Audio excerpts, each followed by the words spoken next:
The belief that our destiny will not be written for us, but by us. For us, but by us. For us, but by us.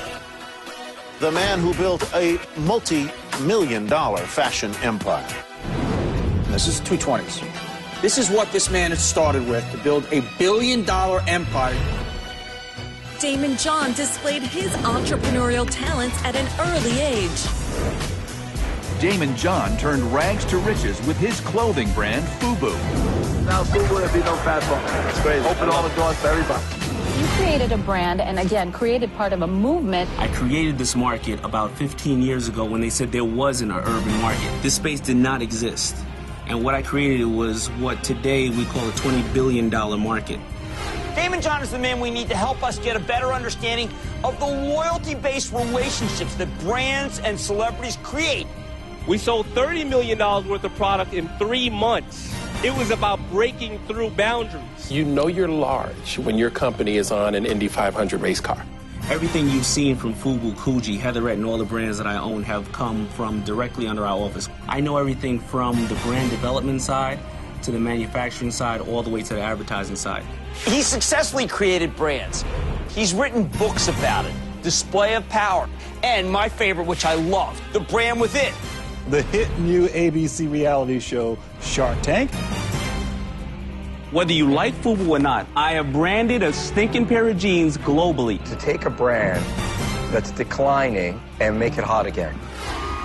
Fresh from last week's premiere of Shark Tank, 2 of the Sharks, Daymond John and our own Season 5 favorite, Mark Cuban. You have the power that people want. What's the magic secret sauce? The magic secret to power is to be decisive. This is Jeopardy! You'll be just another fish in the sea if you don't understand the concept of this. As a result of his success, he wanted to share his knowledge with other aspiring entrepreneurs. I'm a student of life, and I'm truly somebody who stands on the shoulders of giants. I see that excitement in these young entrepreneurs. And you're not only a successful entrepreneur, you've just given back to the community in so many great ways. It takes the same energy to think small as it does to think big, and you must think big. I have unlimited manufacturing capabilities. I have the power to do this deal and make you filthy rich. The great entrepreneurs of our generation, Daymond John. Daymond John. Daymond John. Daymond John. Daymond John. The forerunner. He is the leader. He is the guy that started it off, a pioneer. Are you ready?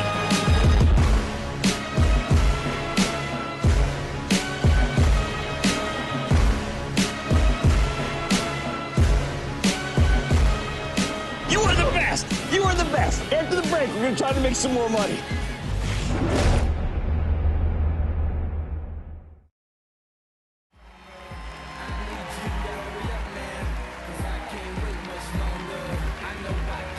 Wow.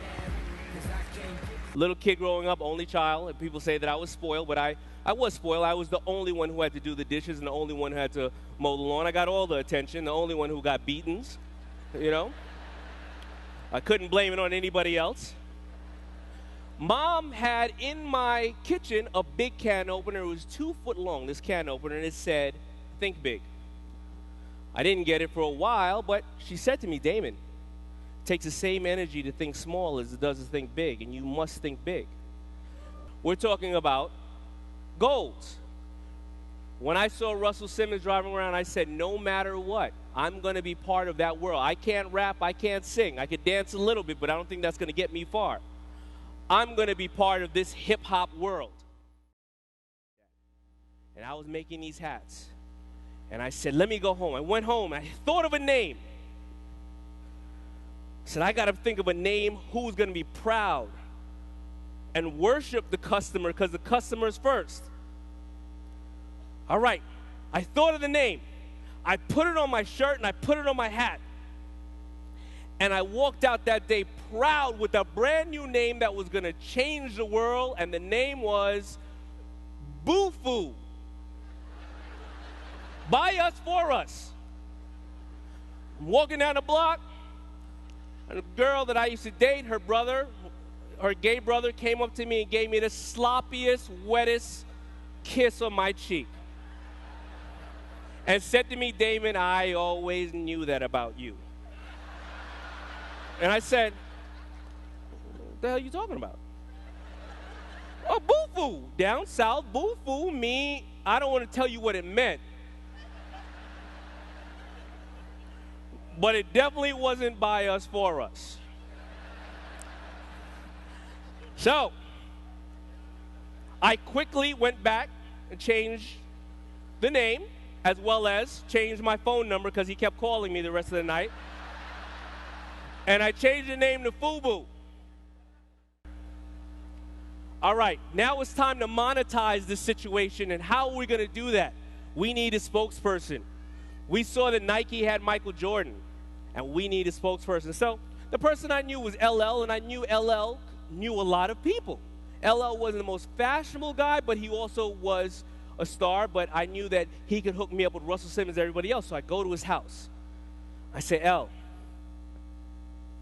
I really need this. I need to know how to get Russell Simmons or Andre Harrell or one of these guys, Albie Shore, somebody to be my spokesperson. And he said, listen, I don't want to do my LL imitation, but he said, hey, baby, you know what I'm saying?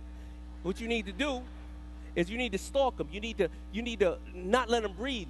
You know, show up at his door every single day and do whatever you got to do. And no matter what, not let him out of your sights till you push your will on theirs and overcome their resistance. I said, all right, well, how do I find him? Well, I don't know. You got to go out there and find him. I can't tell you. I can't give you their addresses. So went home. I thought about it, and I said, well, why don't I just stalk LL? So I went to his house the next day, and I set up camp on his lawn the next day. Me and my friends. I took his advice, right? Now, LL comes out the house. And, you know, I knew that he had to leave for some show he was shooting called In the House in Los Angeles. I knew I had to get in a limousine. And we stood outside the house with cameras. And he said to me, you know what? If I take this shot, I probably will lose all my other endorsements, anything from Nike to everything else. He said, because nobody knows you. Nobody knows you're ever going to get anywhere. He said, but you know what? That burning desire in your eye, I believe in you. I'm going to take the shot. And if anything happens, you take care of me, and we become, you know, we'll do this together. I said, I promise I will. And I took that shot. Now, that started it all for me. Again, every single goal ignited me to another goal. Now, what did I do? I did my homework. I knew where all the stores were that bought hip-hop type of apparel in the country. There was a trade show that happened in Vegas twice a year, excuse me, and it's called the Magic Show, and I sent a picture of LL in my hat to all the stores and said, we're going to be at the Magic Show. Now, I had no way to get out to the Magic Show and no money to get into the Magic Show. We wrote $300,000 worth of orders in Vegas 5 miles away, and they said it couldn't be done. $300,000. I'm on the plane counting the $300,000. Wow. Then it hit me. I got to make this crap. I don't have $300,000. Oh, my God. And now if I don't make it, the stores will never believe in me again, and all the work we've done will be over. I got back to New York. I said, no problem. I'll go get a small business loan. They give those out all day. They just hand those out like lollipops. Here you go. 5 banks turned me down. Now, remember, my second point is H, do your homework. I did not do my homework. 10 banks turned me down. 20 banks turned me down. I didn't even know there was more than 20 banks. But by the time I was done getting kicked in the ass out the door, it was 27 banks that turned me down.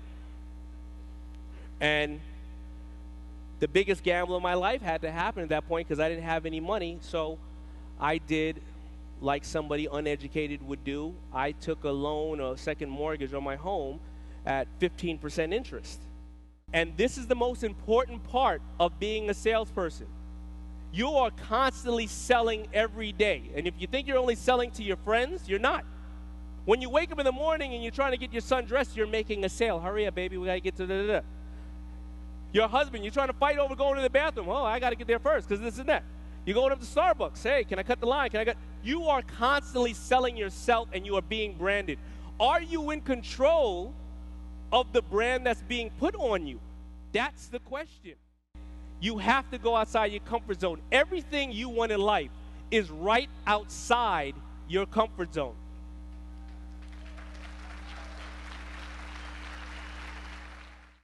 If you do it for money, you will always fail. Money is a very elusive object. Money is a great servant, but a horrible master. You must do it because you love it.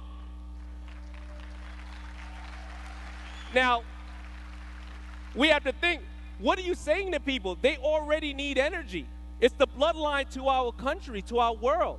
And you're saying to them, I can gain you income through energy? And you're giving it to them and they're saving money and you're making money? The hardest thing about business is finding a product, first of all, and finding a customer who needs it. There's already a product here and everybody needs it. I don't understand. R. Remember that you are the brand. Remember that. You are the brand before anything else. People are investing in you, and you have to be excited about what you're doing.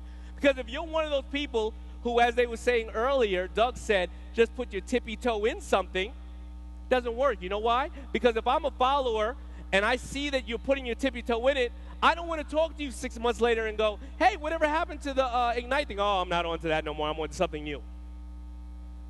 I don't want to do that. Also, you can't walk up to somebody and say, hey, you should get, I'm doing this little thing. No. That's not infectious. You're the brand. Hey, saving money. You can save money. You need to be part of this. Even if they reject you for that moment, they'll sit back and they'll watch. And they keep seeing that excitement, and they start to go, they'll find excuses. Oh, man, I was so busy that last time. I didn't know what to do. Oh, you still doing that? You have to keep going.